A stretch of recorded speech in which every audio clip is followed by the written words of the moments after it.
Ladies and gents, let me introduce to you CL500. This is the latest airflow-oriented PC case from Deepcool. New design, wide cooling possibilities and some unique features make it a very interesting chassis you might consider for your new build. I will make a general case features overview, share some thermal results and discuss CL500 pros and cons with you guys. But if this is your first time on this channel, on Epic Game Tech I share my passion in gaming PC build videos, unboxing parts and helping you guys by posting simple how-to guides. So if you find these topics interesting, consider subscribing. Big thank you goes to Deepcool, as they sent this one over to me. So here we go! CL500. It's something new and unique from a Deepcool side. First of all, its design is focused on airflow and it has quite an interesting modern looks. A tempered glass side panel is held by strong magnets, so it's really easy to remove.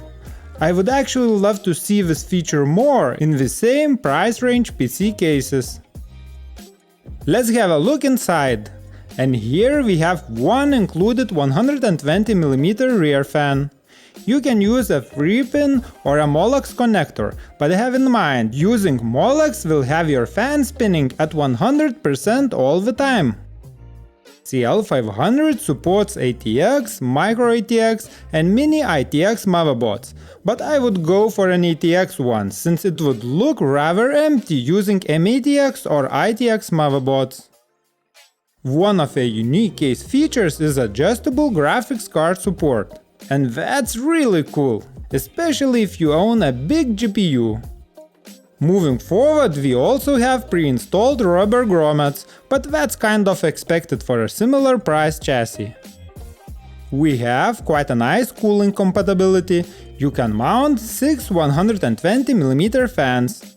140mm fans are supported at the front of the chassis only. In case you decide to use AIO, you can mount up to 360mm radiator at the front, up to 240mm at the top and 120 rad at the rear of the case.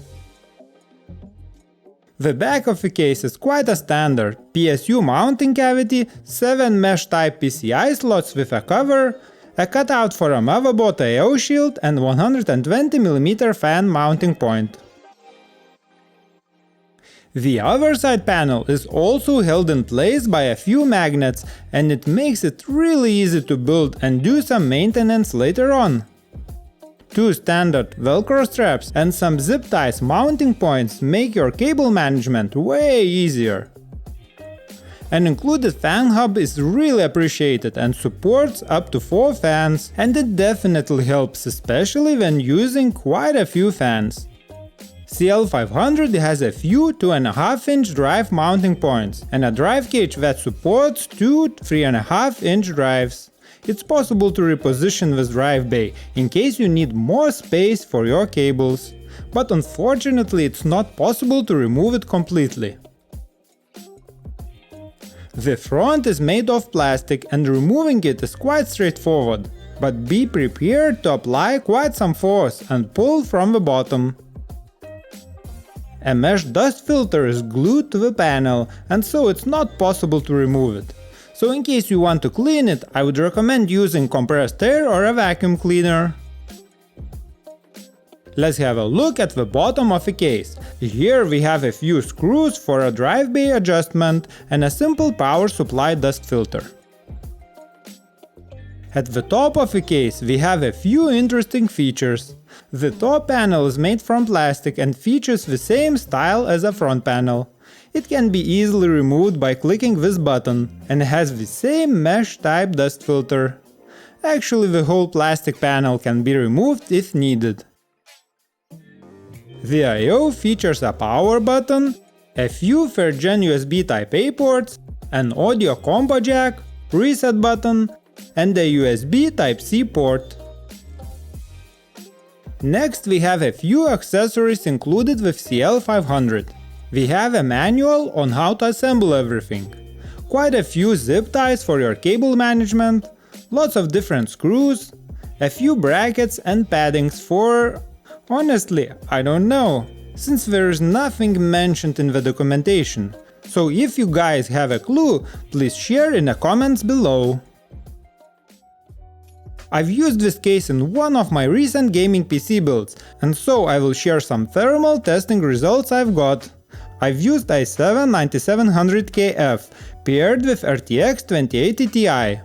To stress the CPU, I was running Blender, and at the same time MSI Combustor to stress a GPU. In general, CPU temps were not super awesome, but it's due to a CPU cooler I've used in this test. Anyway, the main goal was to measure the difference between 4 different configurations. At stock, meaning using one 120mm included rear fan, CPU was running around 69 degrees Celsius delta T over ambient, and a GPU at almost 47 degrees. Removing a front panel didn't change much, and that's a good sign, as it means the front panel is not restricting airflow. I've decided to add an additional 120mm fan at the front of the case, and that improved temperatures quite a lot. CPU temperature dropped by 4 and GPU by 5 degrees Celsius. Meaning I would really recommend adding one or even a few fans to the front of this case. By removing a front panel from a 2-fan configuration, I've seen pretty much the same 1 degree drop as with comparing stock configurations. Alright, but what are the main pros and cons of Deepcool CL500 PC case? Pros: decent airflow. As the thermal test suggests, the case front panel does not restrict any airflow, as some other mesh-type PC cases on the market. GPU bracket. A unique GPU anti-sag bracket is really nice feature, especially to a bigger, 3-fan GPU owners. Fan hub. It's definitely a good feature, especially if you're planning to use more fans. Magnetic side panels. I really appreciate it, as it makes it super easy to access any of your PC components in seconds. Cons. Plastic. Even though a plastic itself is kind of a good quality, it can be scratched quite easily, so have it in mind.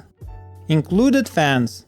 This case is oriented towards airflow, and included 120mm fan can do a job. That's quite a common configuration for most of the cases. But as we saw from thermal testing, adding one fan can improve CPU and GPU temperatures quite a bit. And so having a 2-fan stock combo would have been quite a better choice in my opinion. So Deepcool CL500 is quite a decent PC case. The looks is really awesome, and for the price, it has quite a few unique features. And as always, you'll find links to this chassis in the description below. Let me know what do you think about this Deepcool case, and I hope you guys enjoyed CL500 review, and you can find even more stunning videos by clicking here.